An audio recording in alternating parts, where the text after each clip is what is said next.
हाय। सो नमस्कार, मेरा नाम कुशल कुमार खरे है। तो स्क्रीन पर आप एक प्रश्न देख रहे हैं, ठीक है। एक खंभे के शीर्ष का उसके पाद बिंदु से 20 मीटर की दूरी पर स्थित है ना। 20 मीटर की दूरी पर स्थित एक बिंदु से उन्नयन कोण 45 डिग्री है। तो खंभे की ऊंचाई ज्ञात कीजिए, ठीक है। मतलब एक खंभे के शीर्ष का उसके पाद बिंदु से 20 मीटर की दूरी पर स्थित एक बिंदु का उन्नयन कोण 45 डिग्री है। तो खंभे की ऊंचाई ज्ञात कीजिए, ठीक है। चलिए सॉल्व करते हैं, बहुत ही बेहतरीन प्रश्न है।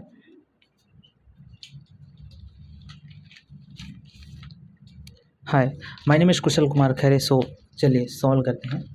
तो चलिए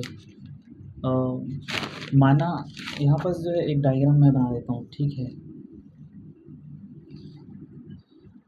ये हमारा सर ए हो गया, ये हमारा बी हो गया, ये हमारा सी हो गया, ठीक है।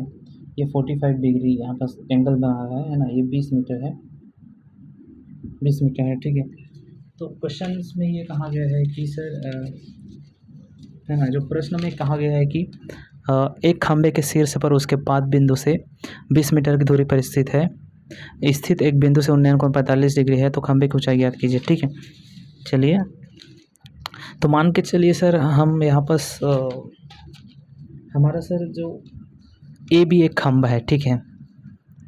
ए बी हमारा खंभा है, ठीक है। ए बी हमारा खंभा है, खंभा खंभा खंभा है, ओके। कोण ए बी और सी में है ना।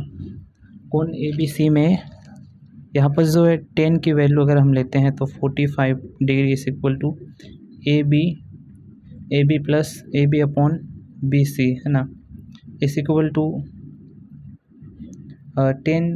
45 डिग्री का जो वैल्यू होता है यहाँ पर एक होता है ए बी प्लस यहाँ पर बी सी की वैल्यू जो है 20 है, 20 हम ले लेते हैं। So A B is equal to 20 metre है ना। तो खंभे की ऊंचाई, तो यहाँ पर जो खंभे की ऊंचाई है वो 20 मीटर है, ठीक है। तो आंसर आपका 20 मीटर आ गया है ना। तो देखिए, तो इस प्रश्न का आंसर जो है 20 मीटर है, ओके। चलिए दूसरा प्रश्न हम देखते हैं।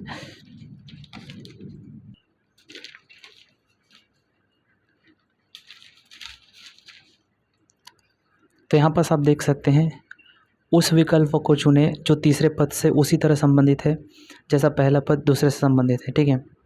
चलिए, तो आप देख लीजिए है ना, पॉज करके। चलिए इसको सॉल्व करते हैं, बहुत ही बेहतरीन प्रश्न है ना। चलिए, तो इसको हम इरेज कर देते हैं सबसे पहले तो, है ना। कि मोर बाबू सोना लाडू मोर इना डिका मीना सीला उला उला टीना उना उना उना रे, है ना। चलिए, तो है ना, प्रश्न मैं इसमें लिख देता हूँ, है ना। प्रश्न लिख देता हूँ इसमें, BSTN AQUPDNUC है ना। यहाँ पर इसका आंसर बताना है, ठीक है। चलिए इसको सॉल्व करते, बहुत ही बेहतरीन प्रश्न है। तो देखिए, यहाँ पर कुछ रूल्स लागू हो गए है ना। BSTN, ठीक है, BSTN तो 1 माइनस ए है ना।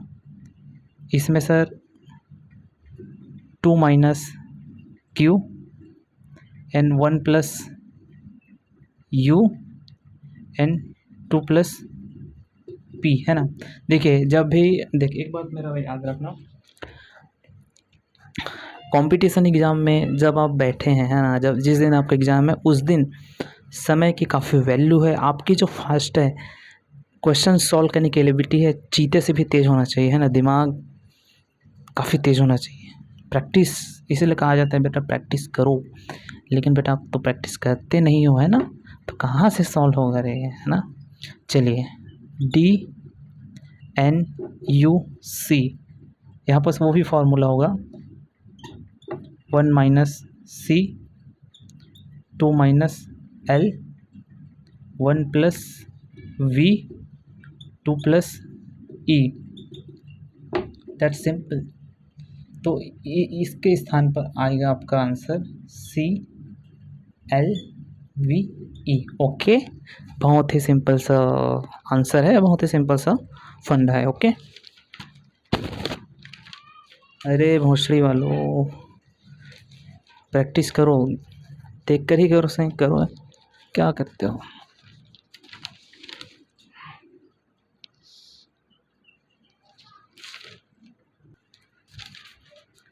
चलिए, ये एक प्रश्न है, ठीक है। एक व्यापारी द्वारा खरीदी गई 20 वस्तुओं की लागत 15 वस्तुओं के विक्रय मूल्य के बराबर है, तो व्यापारी को खाली स्थान होगा, है ना। एक व्यापारी द्वारा खरीदी गई 20 वस्तुओं की लागत 15 वस्तुओं के विक्रय मूल्य के बराबर है, तो व्यापारी को, है ना। चलिए, इस प्रश्न का हम उत्तर देते हैं, है ना।